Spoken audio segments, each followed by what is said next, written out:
Halo semuanya, selamat siang. Nama saya Benedikta Dwi Juniarti, NIM 2010417107, kelas A1, mata kuliah Manajemen Pemasaran 2. Dosen pengampu Bapak Adi Mursalin, SEMM. Di sini saya akan membacakan tugas ringkasan tentang memahami strategi pengembangan produk dan tahapannya. Pengembangan produk merupakan sebuah proses dan strategi yang perlu dilakukan oleh suatu perusahaan dalam mengembangkan suatu produk. Yang perlu dilakukan dalam pengembangan produk yaitu memperbaiki produk yang lama atau menambahkan kegunaan produk tersebut pada target pasar. Artinya, menyajikan unsur-unsur baru yang dapat memikat hati pelanggan. Pengembangan produk termasuk proses perubahan yang dilakukan pada produk yang sudah ada sebelumnya, dan proses mencari inovasi guna menambah nilai terhadap produk lama dan mengkonversikannya ke dalam bentuk produk tersebut.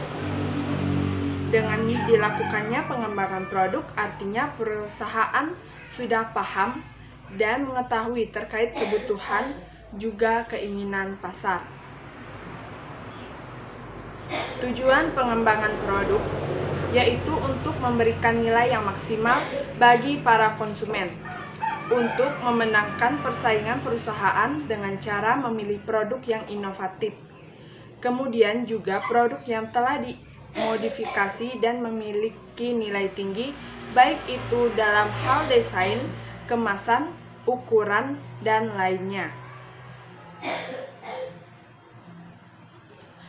Sementara itu, menurut Keller dan Kotler 2008 menyatakan bahwa tujuan umum dari pengembangan produk ada dua, yaitu yang pertama untuk memenuhi kebutuhan yang baru dan memperkuat citra perusahaan sebagai investor. Yang kedua, tujuan kedua yaitu untuk mempertahankan daya saing dengan produk yang sudah ada. Hal ini bisa memberikan berbagai jenis kepuasan atau kegunaan baru. Menurut Alma 2002, beberapa alasan yang mendasari suatu perusahaan dalam melakukan pengembangan produk, antara lain yang pertama, untuk memenuhi kebutuhan dan keinginan konsumen.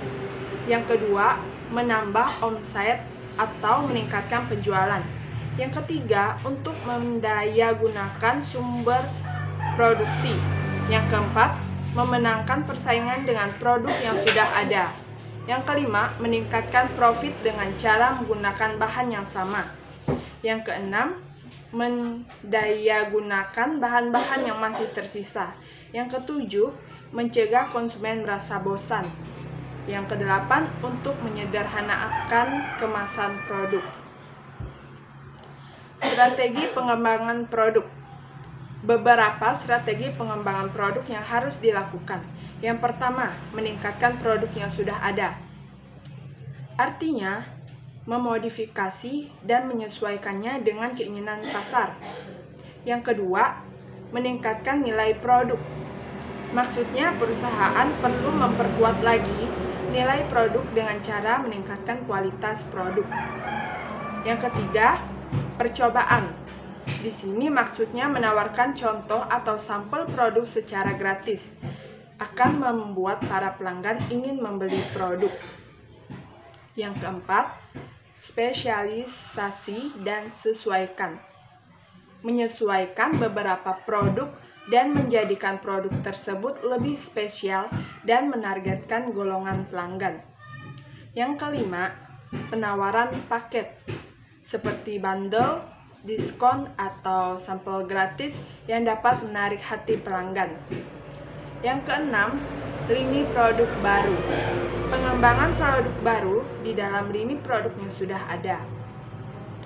Yang ketujuh, mengubah gagasan atau ide, di mana perusahaan dapat memberikan ide baru dan menyesuaikan dengan kebutuhan pelanggan. Yang kedelapan, target pasar baru. Ini merupakan salah satu strategi dalam pengembangan produk, di mana bisa menjual produk di pasar yang berbeda. Jenis-jenis pengembangan produk. Menurut Keller dan Kotler 2008, ada beberapa jenis strategi pengembangan produk. Di antaranya yang pertama, memperbaiki produk yang sudah ada sebelumnya. Yang kedua, memperluas lini produk dengan cara menambah item pada lini produk yang sudah ada. Yang ketiga, menambah produk yang sudah ada.